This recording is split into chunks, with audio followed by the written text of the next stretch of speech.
All right, so today I'm giving you 3 tips to make your composition sound more interesting and a little bit more professional. And I say professional in quotes for 2 reasons. One, music is subjective, so something can sound great to certain people and bad to other people, and vice versa. And number two, because I'm definitely not a professional, I'm just a hobbyist that is really into video game music, anime music, and throughout these past few years I have found some things that made me say, oh, so this is how it works, so this is how they do it, and I want to share with you guys. Okay, so enough with the introduction. We are going to listen to the piece that we're analyzing today. It's a triumphant adventurous theme, because I've really been into that lately.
And it starts again. So let's get into tip number 1, which is the most important. And I'm not gonna be a and put it at the end of the video so you get to watch the whole video first. I'm not gonna do that. So tip number 1 is harmonization. So what is harmonization? So essentially you have a melody and you add a layer to the melody so that it can complement it and make it sound thicker and more interesting and fuller. And you will say, well, how the heck do you do that?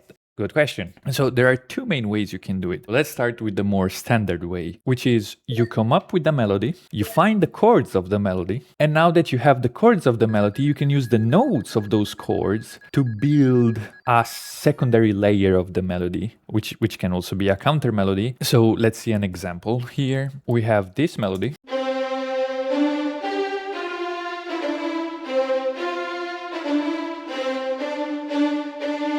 Okay, so we have the melody. Now what? Well, now we find the chords of this melody. In this case, I have them on the piano.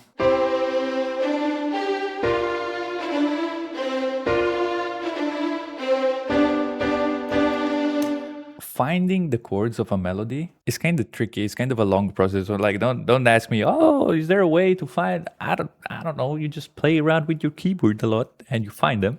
But when you have the chords and you have the melody, now you have access to a nuclear weapon, because all the patterns that you see here are just notes of these chords in different rhythms, different patterns, different instruments. For example, we have the winds here.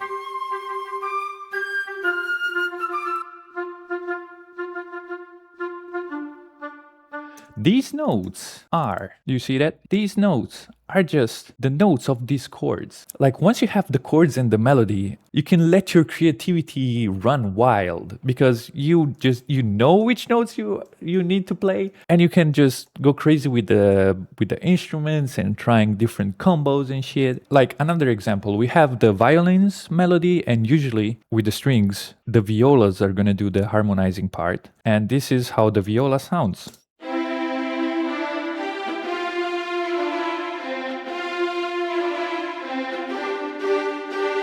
Well, let's see the viola and the piano notes. Oh, guess what? They're the same.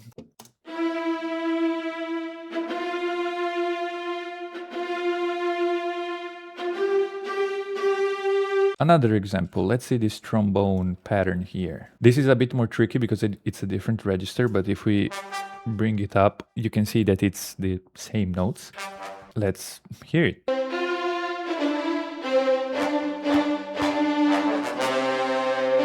So everything it works, it's like a puzzle. Once you have the melody and you have the chords, it's like a puzzle. You just throw pieces of the puzzle together and they fit. Now, the second way to do it, which is a bit more fancy and more time consuming. For example, at the very beginning that we have this melody here.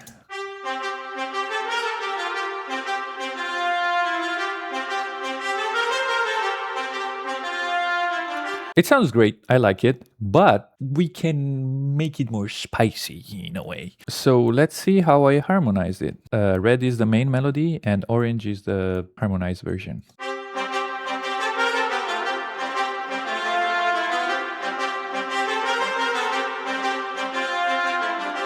It sounds definitely better, more professional. And you might ask, well, how did you find the right notes to harmonize it? Do you want the real answer? I duplicated the melody and I've just played around in the piano roll. Well, it was kind of a longish process, but I think the result is definitely worth it. Normally what you can do is also like play the melody on repeat, and while it plays, you kind of you try to play on your MIDI keyboard to find what works. Like, it takes a while. Shut up. It takes a while, but you can do it. I use this technique when I am not able to find the chords for some reason, like here, or maybe when you just want to escape the chains of the chords, like you want to experiment a little bit more. Okay, so now we're gonna go to tip number 2, which is, I forgot, which is contrast. Sometimes it happens that I reach a certain point that I'm like here, okay? I've just composed this part. And then I don't know how to go forward because I'm stuck. And with time, you kind of realize that music is essentially just building tension and releasing tension. So in any given part of the track, we're either building tension or releasing tension. So for example here, we're building up tension, and release. See how the energy is getting released?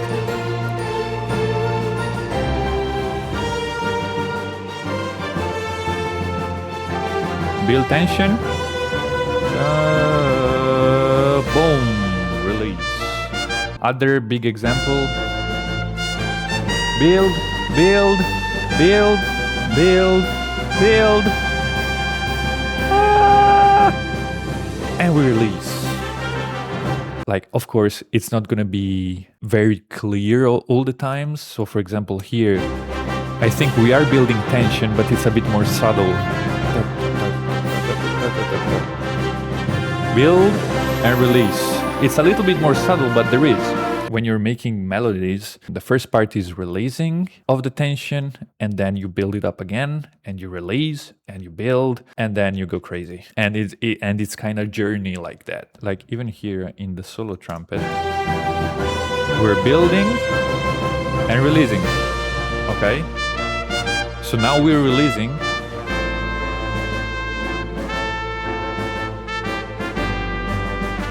Slowly building up again. Building, building, building, building, building. Release. Tip number 3 now. Accents. This is kind of a big deal. It's something that is always under your nose, but you never realize it. So essentially, accents are parts of a melody in which there is an accent. I don't know how to say it. Like they are part of a melody in which there is sort of a hit. So let's see, maybe here. Let's see where the accents are in this melody.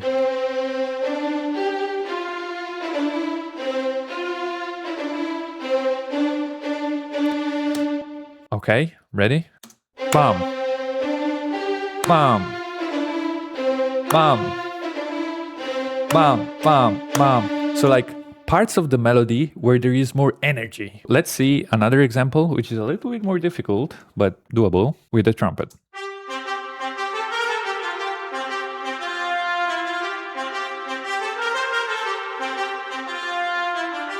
Here, essentially, the accents is when the melody comes home to the G. The melody goes, ba-ba-ba-ba-bum, come home to the G. Goes, ba-ba-bum, come home to the G. Ba-ba-ba-ba, comes and goes to the G. This and the longer notes. So let's see. Boom, boom, boom, boom, boom, boom. Right? So why are we doing this autistic shit? Well, because when there is an accent, is a special part of the melody. You can accentuate that. So for example, here, when the melody comes home to the G, we're gonna layer some hits. Usually on accents, you wanna play with percussions, like give a big hit. In this case, the gray notes are timpani, and they play when the melody comes home. So the accent.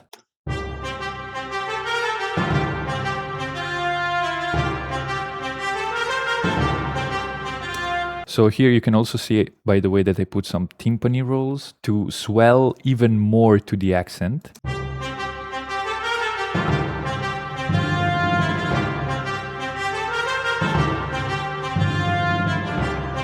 Right? So it pushes even more towards the accent. So in this part, again, let's see the accents. Pow. Pow. Pow. Right? So now we have again the timpanis and also some triangles at the end. So follow the gray things. The gray things are where the timpani happens and the triangles here.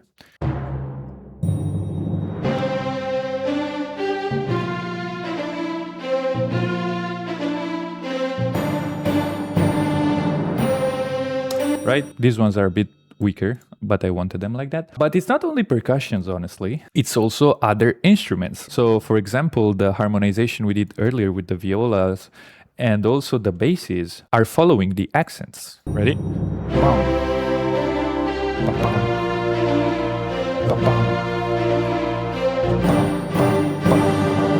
Even with the trombones here, we go a little bit crazy, but it follows the same concept of accents and pushing through accents. For example, this ba ba ba bum, it goes towards the accent, right?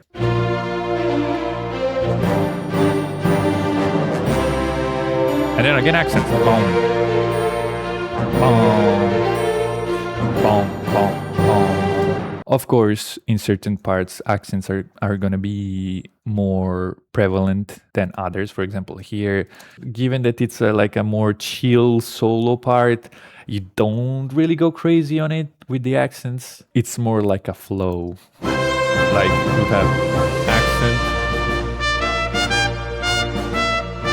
accent, accent.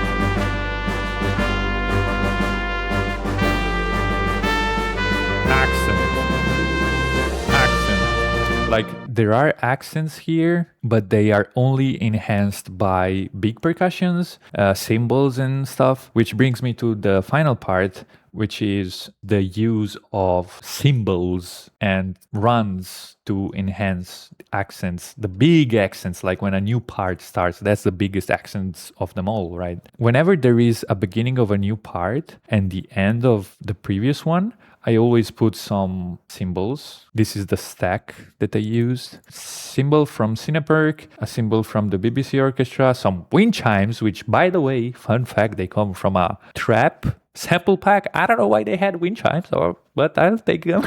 And a harp swell. Those, I use them a lot. Also the tam-tam here, the tam-tam is insane. The tam-tam is this, by the way. The comical Chinese thing, right? But it's so good because it like pushes everything. I don't know, I use it all the time. Those are very important. Oh, and the harp swell is from Cineharp. I export it because I find myself better with audio files. So these things are really important for the accents.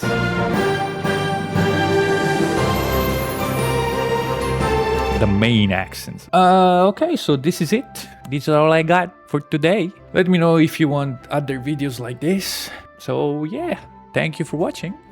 See you in the next one. Bye.